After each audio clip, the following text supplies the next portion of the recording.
Kota tanpa buku.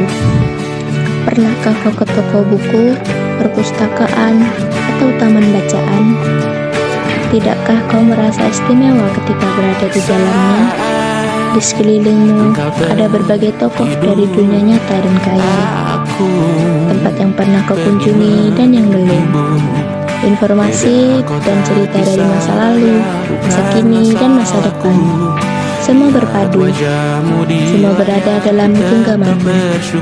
Saat berada di antara buku, tidakkah kau merasa menjadi raja dan ratu? Ruang dan waktu seolah menyatu tanpa batas. Kau bisa terbang melintasi sekat negara dan melewati berbagai zaman. Kau bisa menyelam ke dalam samudra, melayang di angkasa, bercanda dengan aneka satwa, dan berkelana di tengah padatnya kota, juga di rimba raya. Kau tahu, buku adalah jendela dunia, kunci pengetahuan, dan pintu wawasan. Muhammad Hatta sang proklamator berkata, "Aku rela dipenjara asalkan bersama buku, karena dengan buku aku bebas." Melalui buku, manusia terbebas dari ketidaktahuan. Tempat-tempat yang dipenuhi buku adalah harapan berkembangnya pengetahuan dan wawasan. Apa jadinya jika kota tanpa buku? Pantaskah dia disebut kota? Di kota itu, mungkin kabar datang dari sumber lain, dari koran, televisi, atau internet. Mungkin informasi dan cerita datang dari cerita nenek moyang, bagai dongeng-dongeng sebelum tidur. Irama warganya pun tiada beda, bangun pagi, bertebaran di muka bumi untuk berbagai keperluan, untuk kembali pulang siang atau sore harinya. Setelah itu, mereka berangkat tidur dan memulai lagi hari berikutnya, semua serupa. Di kota itu, mungkin ada bangunan bernama perpustakaan. Di dalamnya, buku-buku berderet dalam rak yang tak terjamah.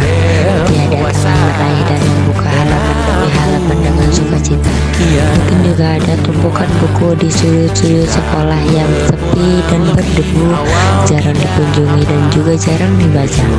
Buku-buku di sana terongok tanpa nyawa.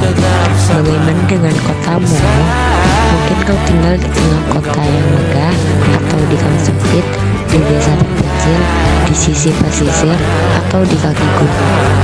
Adakah perpustakaan, taman bacaan, atau toko di dekat rumah? Jika ada, apakah tempat itu akan menjadi tempat berkumpulnya anak-anak dan warga, menjadi pusat berkembangnya wawasan dan pengetahuan, atau hanya menjadi pajangan? Maukah kau menjadi orang yang menghidupkannya? Kau bisa mengunjunginya dan mengajak teman-teman membaca dan berbagi cerita di sana. Jadikan tempat itu sumber kegembiraan dan pengetahuan. Jika tempat itu belum ada, maukah kau menjadi orang yang mulai menghadirkannya?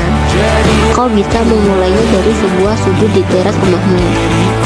Ajak teman-temanmu memulai langkah baru. Jangan biarkan waktu berlalu tanpa buku. Siapapun dirimu, bersahabatlah dengan buku. Dia akan menjadi teman setiamu sepanjang waktu.